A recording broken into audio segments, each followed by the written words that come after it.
By the way, you might have noticed that over here I drew the velocity arrow the same length as the acceleration arrow, but I just want to mention that there's no significance to that. I already talked about this issue briefly in the previous series of videos. It is meaningless to compare the length of a velocity arrow and the length of an acceleration arrow. It's completely meaningless and pointless to compare the length of a velocity arrow and the length of an acceleration arrow because they're in different units. The velocity is in meters per second, and the acceleration is in meters per second squared.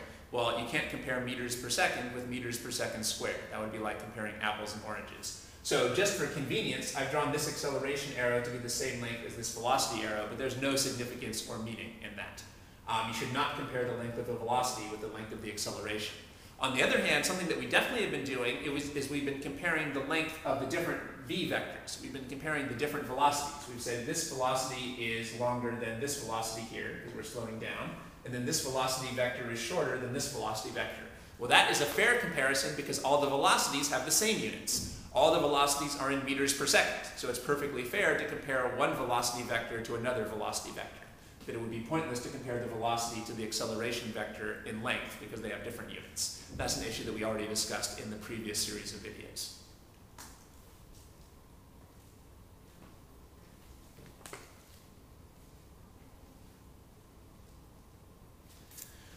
So we've talked here about our symmetry. If the velocity here was 8 meters per second up, then the velocity at the same height on the downward path would be 8 meters per second down. If the velocity here going up was 8 meters per second, then the velocity at that same height would be 8 meters per second going down when we're on the downward path. There's a symmetry in projectile motion that we can exploit when we're doing problems. Here's another type of symmetry. Suppose that it took us, say, 7 seconds to go from our starting point up to the peak. Suppose that it takes 7 seconds to go from the starting point to the peak. 7 seconds to go from the starting point to the peak. How long will it take to get from the peak back down to the starting point? If it takes us 7 seconds to go from the starting point to the peak, how long will it take us to get back from the peak to the starting point?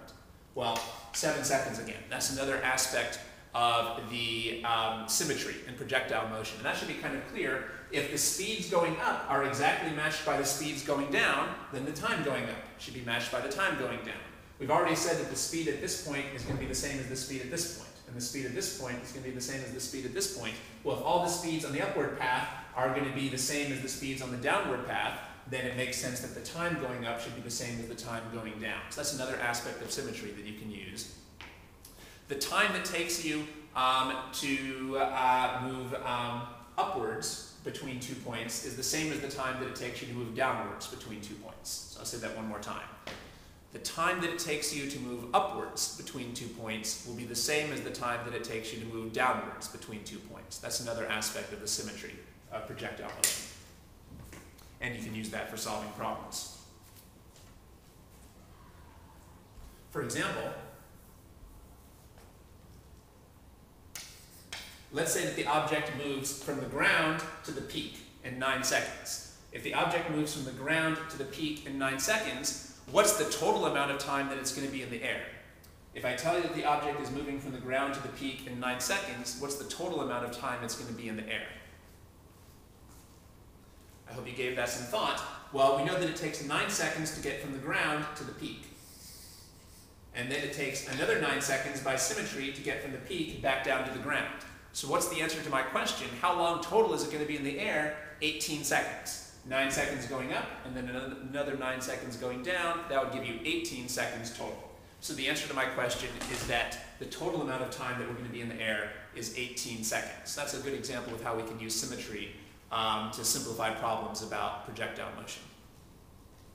Remember that everything we're talking about here is for vertical projectile motion. We're assuming the object is not moving horizontally. When the object is moving horizontally and vertically, things get a little bit more complicated. But when we go on to two-dimensional motion, we're going to be able to use a lot of the skills that we have here.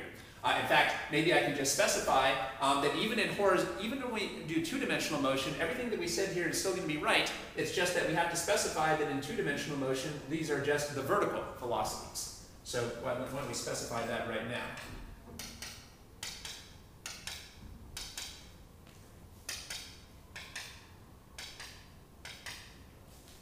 In this series of videos, we're just focusing on vertical motion, so we should really be putting a subscript of a y next to every variable. So everything we've been saying so far is really just about the y components of the motion. Everything we've been talking about is about the y components of the motion.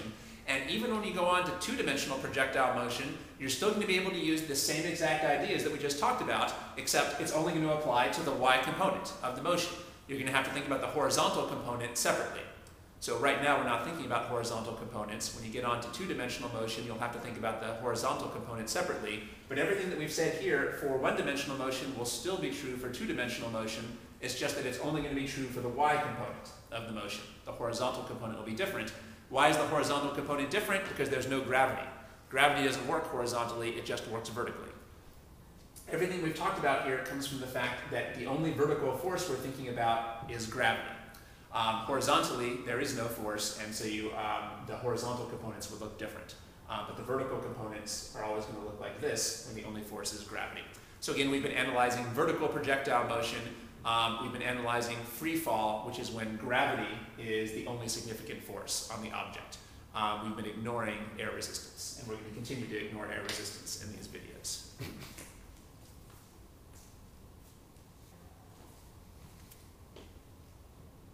Let's try to summarize the lessons that we've learned here that are going to help us to solve problems. What have we learned here that's actually going to help us to solve problems about projectile motion?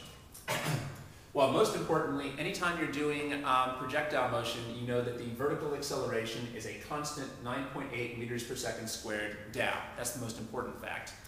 What else have we learned that's going to be useful? The next most important fact is the vertical velocity at the peak is 0.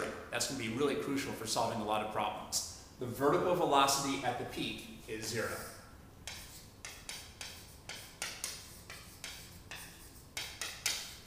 The vertical velocity at the peak is 0. Now that might be the initial or the final velocity depending on how the problem is set up. So I won't call this the initial or the final, or maybe it would be neither.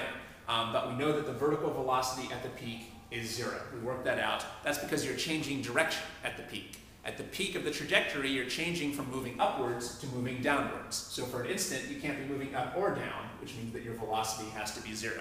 That's going to be a really crucial problem-solving concept for vertical projectile motion. Make sure you have that in your notes. The vertical velocity at the peak is going to be 0. And something else that will be helpful sometimes for solving problems is symmetry. Projectile motion is symmetric.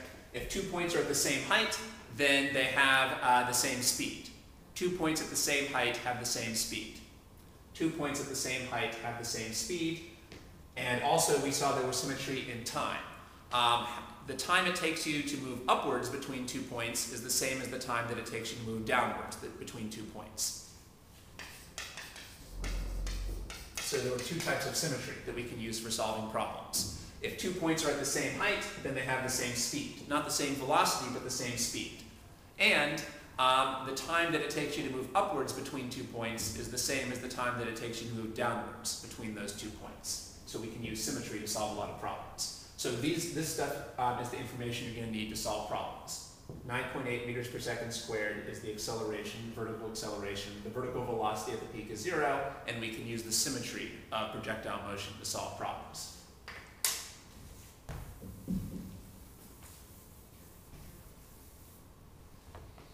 A second ago, before I erased it, I had drawn the path of an object that is thrown upwards and then falls downwards. It's really very important that you be able to reproduce everything that we did on that path on your own.